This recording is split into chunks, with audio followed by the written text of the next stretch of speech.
Мөслим урта мәктәбенең спорт мәйданчыгында балалар өчен сабантуй уздырылды. Биредә укучылар рәхәтләнеп ял иттеләр, укытучылар алар белән аркан да тартты, капчык ярышында да катнашты. Тукай мәктәбенең мәктәп яны лагере оештырылды быел да. Балаларга бик күңелле. 80 бала килә быел. Һәр көнне төрле мероприятиялар оештырабыз. Безнең өлкән вожатый Лилия Мөнировна, начальник лагеря Лилия Ниловна, шуның хәтле матур уеннар оештыралар. Балаларның бер генә минутта буш тормыйлар балалар.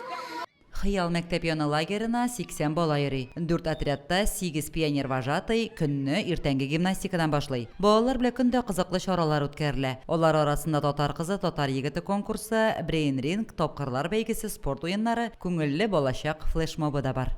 Миңа 10 яшь, мин Тукай мәктәбендә укыйм. Лагерда менә бүген сабантуйда катнашам.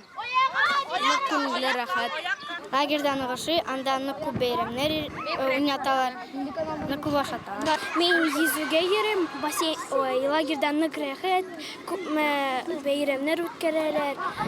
Миңа ошый. Бездә анда лагерда анда сабантуйда, без анда копчыклар белән анда сугышабыз һәм уйныйбыз.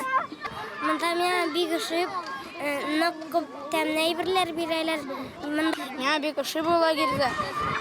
Тәмле ашаталар һәм пакетны бирәләр. Мин бик куанычлы булыр идем. Абыем да йөрсә, но бармага орта. Лагерь җитәкчесе Лена Вахитова хәбәр итүенчә, балалар китапханәдә, батырлар йортында кунак булырга да өлгергән. Биредә укучылар вакытны күңелле итеп үткәрүдән тыш белем тәрбия дә ала. Мөслим мәчетләренең имам-хатиблары даими төстә балаларга вәгазь дә укып китәләр. Лилия Шәймиева, Динар Нурутдинов, Мөслим телевидениесе.